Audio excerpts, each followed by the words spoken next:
في الحلقات الجاية هنتكلم عن موضوع جديد وهو موضوع الريتيننج والهول سيلينج. الريتيلينج المقصود بيها اللي هي منافذ البيع او مبيعات التجزئة.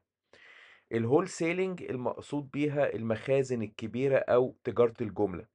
هنبتدي نتكلم عن أنواعهم وموضوعات كتيرة جدا وإزاي طرق التسويق داخل هذه المنشآت أو هذه ال الوسائل اللي بيتوفر فيها أو الأماكن اللي بيتوفر فيها المنتجات والخدمات المختلفة. وهنبدأ بالريتيلينج وموضوعاته الكتير وأنواعه المختلفة. هنتكلم على الريتيلينج والريتيلرز. ايه المقصود بكلمة ريتيلينج؟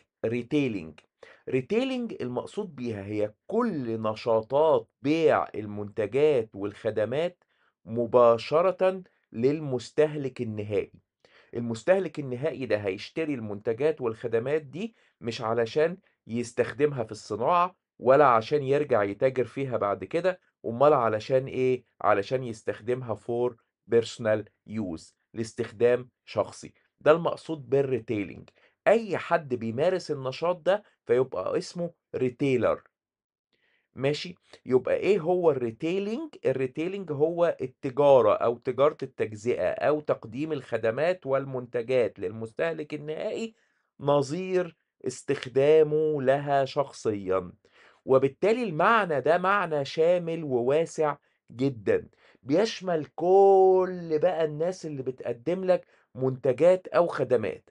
كارفور بيعتبر ريتيلر، ايكيا بتعتبر ريتيلر، السينما اللي انت بتروحها في اي مول او في اي شارع في اي مدينة علشان تدخل تتفرج على فيلم، ده ريتيلر.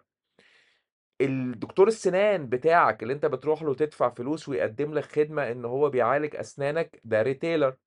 امازون دوت كوم اللي انت بتدخل على الابليكيشن بتاعه، او جوميا او نون او غيره، اللي انت بتدخل على الابليكيشنز بتاعهم تشتري منتجات مختلفة وهكذا، دول ريتيلرز. فكلمة ريتيلرز دي كلمة كبيرة بتشمل حاجات كبيرة قوي، تبيع لك منتجات وخدمات، وتشمل حاجات صغيرة بتبيع لك خدمة صغيرة، وبتشمل يعني كيانات كبيرة جدا. او البقال اللي تحت بيتكو يعتبر ريتيلر، كارفور يعتبر ريتيلر.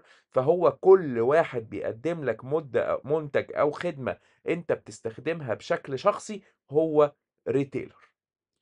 الريتيلينج بقى او خدمة البيع ده او البيع بالتجزئة او التجارة بتلعب دور مهم جدا في الماركتنج تشانلز بشكل كبير جدا، اللي هو الاماكن توفير المنتجات اللي الشركات بتحرص انها توصل لك المنتجات والخدمات بتاعتها من خلال توفيرها في الريتيلرز دي.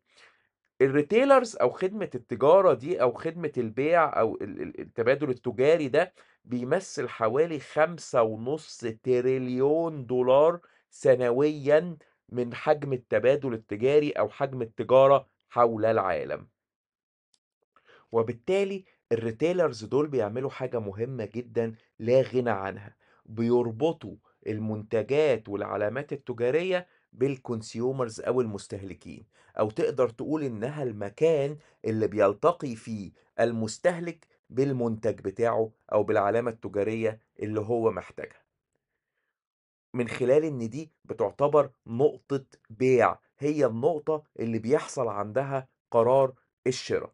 ونظرا لأهمية الريتيلينج ده والريتيلرز اللي بيلعبوا دور مهم جدا في شراء المنتجات والخدمات، ابتدى يظهر مصطلح مهم جدا هنتكلم عنه الحلقة الجاية بالتفصيل، هو مصطلح الشوبر ماركتينج او التسويق للمتسوق. ازاي نسوق المنتجات لأشخاص بيتسوقوا وليس مشترين فعليا. ده موضوع الحلقة الجاية إن شاء الله. فيديوهات افهم ماركتينج موجودة على يوتيوب وموجودة على لينكد ان. اعمل سبسكرايب للقناة ولايك وشير علشان يوصل المحتوى لأكبر عدد ممكن يكون مهتمين بمحتوى افهم ماركتينج. افهم ماركتينج كمان موجود على هيئة بودكاست، على سبوتيفاي بودكاست وعلى ابل بودكاست وكمان على ساوند كلاود. اعمل متابعة وشير للقناة.